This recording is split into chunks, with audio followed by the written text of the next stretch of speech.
Hello दोस्तों, नमस्कार, आदाब। दोस्तों, पाकिस्तान आज के दिन यकीन मानिए बहुत बुरी सिचुएशन में गुजर रहा है। Pakistan is for sale type की सिचुएशंस आ चुकी हैं और हालात इतने बुरे हैं कि पाकिस्तान को जिसे कहते हैं कि कर्जा ले लेके अपनी सरकार चलानी पड़ रही है। एसेट्स नाम की चीज़ कोई बची नहीं है। टैक्स कलेक्शन बुरे हालात में है और उसके जो सबसे पुराने और सबसे भरोसेमंद दोस्त सऊदी अरेबिया थे वो उससे नाराज़ चल रहे थे। लेकिन पाकिस्तान को एक मौका मिल गया पाकिस्तान का सऊदी अरेबिया से दोस्ती बढ़ाने का, और दोस्ती भी इस तरीके से बढ़ाने का कि जो पिछली भूल है उसे माफ़ करके कहीं ना कहीं उसका साथ देने का। हेलो फ्रेंड्स, यदि आप IAS PCS की प्रिपरेशन कर रहे हैं तो हमसे जुड़िए। हमारी app IAS with Harimohan download कीजिए। इसमें आप free test and free notes download कर सकते हैं। Thank you. जी हाँ दोस्तों, असलियत में मामला क्या है? मामला है कि अमेरिका और सऊदी प्रिंस सलमान के बीच में जिस तरीके की आजकल खटपट चल रही है वो सबको मालूम है कि खारगोशी मामला जो है इसके अंदर अगर आप लोग देखेंगे तो इस पत्रकार को मौत के घाट उतार दिया गया। और जब इस पत्रकार को मारा गया और बुरी तरीके से टुकड़े टुकड़े करके रॉयल फैमिली के अगेंस्ट इसकी आवाज़ उठाने के नाम पर टुकड़े टुकड़े करके इनको उठाकर जिसे कहते हैं बिल्कुल ही ख़त्म कर दिया गया। ऐसे में अमेरिका जो है वो प्रिंस सलमान को वैसे भी पसंद नहीं करते थे और ऊपर से रही सही कसर खारगोशी मामले के अंदर प्रिंस सलमान के अगेंस्ट अमेरिका को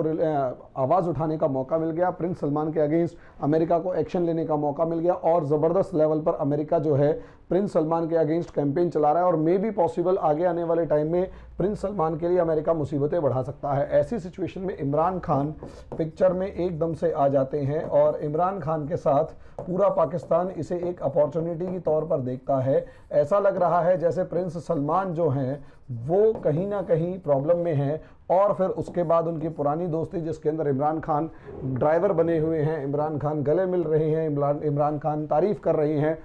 इमरान खान का स्वागत बड़े प्यार से किया जा रहा है। एक ही बग्गी के अंदर बैठकर प्रिंस सलमान और इमरान खान जो हैं वो ट्रैवल कर रहे हैं और इस तरीके से जिस खुशनुमा माहौल की बात की जा रही थी उस दौर को दोबारा लाने की कोशिश की जा रही है। क्योंकि ये एक ऐसा दौर था जब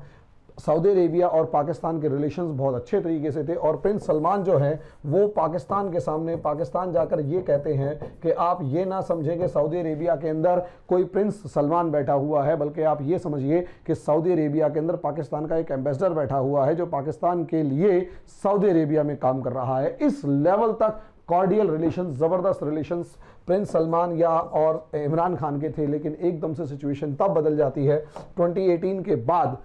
2018 के शुरू में तो बहुत अच्छी रहा जब तक इमरान खान आए, उसके बाद 2019 में सिचुएशन बदलना शुरू हो जाती है जब इमरान खान ने सऊदी अरेबिया का साथ छोड़कर टर्की और मलेशिया के साथ मिलकर, टर्की के एर्दोगान और मलेशिया के महातिर मोहम्मद के साथ मिलकर एक सऊदी अरब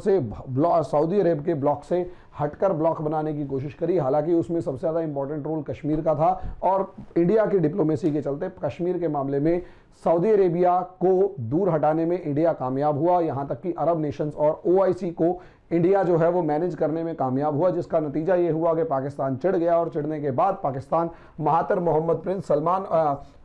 सऊदी अरेबिया के अगेंस्ट टर्की और मलेशिया के साथ मिलकर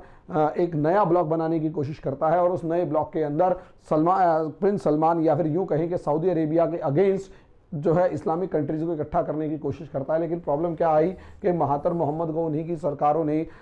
मलेशिया ने ही उठा के बाहर फेंक दिया और उसकी जगह प्रो इंडियन गवर्नमेंट आ गई, तो महातिर मोहम्मद का रोल खत्म हो गया।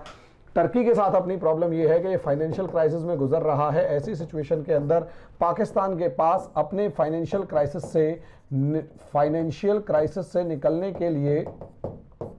टर्की से मदद मिलने की बहुत ज़्यादा सी उम्मीद नहीं है। और यही रीज़न है कि उसे फिर दोबारा से अपने जो पाकिस्तान एक समय पर सऊदी अरेबिया को धमकी दे रहा था, OIC को तोड़ने की कोशिश कर रहा था, अल्टरनेट इस्लामिक ग्रुप्स को बनाने की कोशिश कर रहा था, और जो उनके विदेश मंत्री हैं खुर्शीद आलम, उनको अगर देखा जाए तो खुर्शीद आलम जो हैं वो चुनौती दे रहे थे प्रिंस सलमान और सऊदी अरेबिया को, और लगातार सिचुएशन जो थी वो बद से बदतर होती जा रही थी। हालात यहाँ तक आए कि $6 बिलियन का जो कर्ज सऊदी अरेबिया ने चाइना को दे रखा था उसमें से $3 बिलियन जो हैं वो वापस ले लिए गए। और नतीजा ये हुआ कि पाकिस्तान को चाइना से वो पैसा उधार लेके सऊदी अरेबिया को चुकाना पड़ा। लेकिन ऐसी सिचुएशन में सऊदी अरेबिया की इंपॉर्टेंस पाकिस्तान को अच्छे तरीके से समझ में आ गई, और क्योंकि पाकिस्तान को सऊदी अरेबिया की इंपॉर्टेंस समझ में आ गई, इसलिए पाकिस्तान को अब दोबारा से जब पता लगा या जब दिखाई दिया कि कहीं ना कहीं प्रिंस सलमान जो हैं वो अमेरिका के साथ उलझे हुए हैं और अमेरिका जो है वो प्रिंस सलमान के अगेंस्ट सिचुएशंस क्रिएट कर रहा है, ऐसे में प्रिंस सलमान के साथ खड़ा होना पाकिस्तान के फेवर की बात है। इसीलिए पाकिस्तान ने इंडिया की पॉलिटिक्स को काउंटर करने के लिए और इंडिया को, क्योंकि इंडिया यहां पर डायलेमा में है, इंडिया डायलेमा में ये है कि वो अमेरिका का साथ दे या प्रिंस सलमान का साथ दे, इसीलिए अमेरिका क्या दुनिया के मैक्सिमम देश जो हैं वो साइलेंट है। ऐसी सिचुएशन में पाकिस्तान जो है उसको यहाँ पर गोल्डन अपॉर्चुनिटी मिल रही है कि वो अमेरिका से बहुत ज़्यादा दोस्ती करने के मूड में नहीं है, क्योंकि वो सीधा सीधा चाइना से दोस्ती कर सकता है, इसमें कोई प्रॉब्लम वाली बात नहीं है। लेकिन पाकिस्तान जो है वो अगर प्रिंस सलमान के साथ एक रिलेशन अच्छे बना लेता है और अगर प्रिंस सलमान के साथ रिलेशन अच्छे बन जाते हैं तो उसका डायरेक्ट असर क्या होगा, उसका डायरेक्ट असर ये होगा कि कहीं ना कहीं इंडिया को एक अपनी इंडिया की परिस्थिति या इंडिया की सिचुएशन जो है वो थोड़ी बहुत कमज़ोर होती हुई नज़र आएगी। और अगर इंडिया की सिचुएशन थोड़ी बहुत कमज़ोर होती हुई नज़र आएगी तो मे बी पॉसिबल इस सपोर्ट के बदले में पाकिस्तान जो है वो कश्मीर के मुद्दे पर सऊदी अरेबिया का साथ मांगने का वादा ले ले और ऐसी साथ देने का वादा ले ले, और ऐसी सिचुएशन के अंदर पाकिस्तान की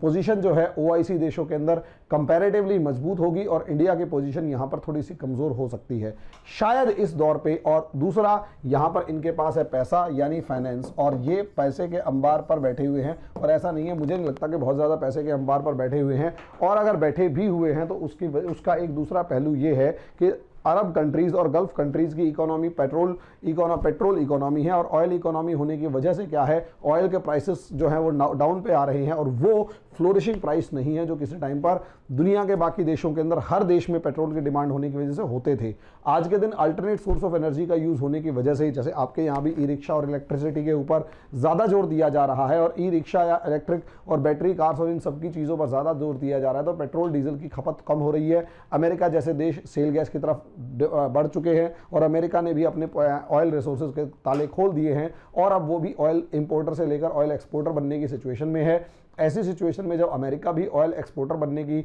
हालात में पहुंच चुका है या एक्सपोर्टर बन चुका है, तो पेट्रोल के रेट जो है वो लगातार डाउन है, गल्फ कंट्रीज़ के हालात टाइट हैं, और इसी वजह से जो आज के दिन भले ही पैसे के अंबार पर बैठे हुए हों, थोड़े टाइम के बाद उनका पैसा कम होता हुआ या खर्च होता हुआ नज़र आ रहा है। और यही रीज़न है कि ये लोग दूसरे देशों के अंदर इन्वेस्ट करके, आरामको जैसी कंपनीज़ को इंडिया में भेजकर इन्वेस्टमेंट करके और अपने अल्टरनेट सोर्स ऑफ इनकम को डेवलप करने की पूरी कोशिश कर रहे हैं। तो दोस्तों, असलियत में पाकिस्तान यहाँ अपॉर्चुनिटी ढूंढ रहा है, कितनी मिल पाती है मुझे नहीं लगता कि बहुत ज़्यादा पाकिस्तान इसमें कामयाब हो पाएगा, क्योंकि इस टाइम पर सऊदी अरेबिया क्या पूरी गल्फ कंट्रीज से ऑयल इंपोर्ट करने वाले दुनिया के बड़े देशों में इंडिया शुमार है, और दूसरे नंबर पर ऑयल का कंजप्शन इंडिया में हो रहा है, दूसरे से तीसरे नंबर पर। ऐसी सिचुएशन में दुनिया का कोई भी देश जो तेल के ऊपर